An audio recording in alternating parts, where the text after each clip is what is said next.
नमस्कार मित्रांनो, माझे नाव आहे वेदिका संतोष गोइटे. माझ्या शाळेचे नाव आहे कल्याणी पब्लिक स्कूल बेलसर.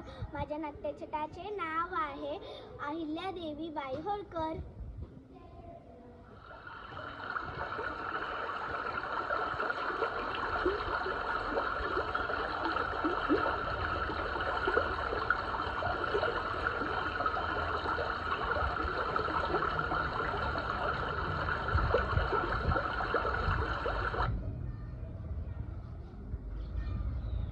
नर्मदे, तुझ्या काठावर बसले की मला माझं सगळं आयुष्य दिसतं.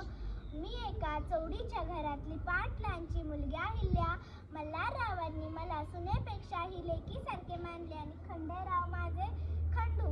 पण येतील काही वेगळंच मान्य. 28व्या वर्षी विधवा झाले, सासरला गेले आणि राजगादी माझ्या पदरात पडली. लोक म्हणाली, बाई माणसाने राज्य. मी म्हणाले, बाई माणूस फक्त घरच सांभाळत नाही, गरज पडली तर देशही सांभाळते. तसाच सुरू झाला माझा प्रवास. इंद्रहून महेश्वराला राजधानी हवेली, कारण तिथे नर्मदा आहे, तिथे शांती आहे. मी राजा नव्हते, मी आई होते, प्रजेची आई. काशीचं विश्वनाथ मंदिर मोडले होते, मी परत बांधले.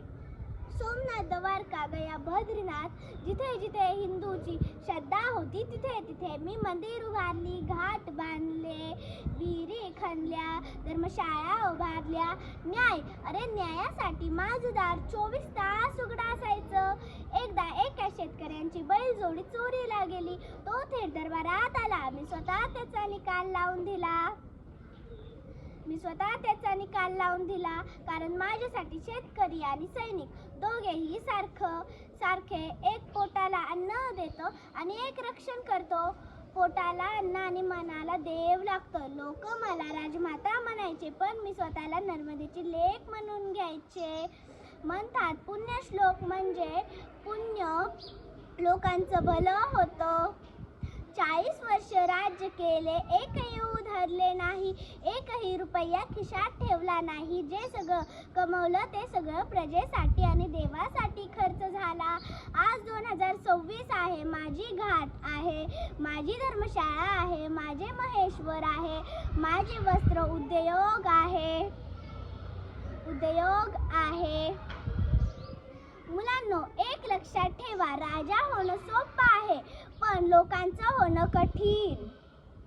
सत्ता हात आले की माज येतो. माझ्या हातात सत्ता होती, पण हृदयात फक्त सेवा. म्हणून आजही लोक मला राजमाता म्हणायचे.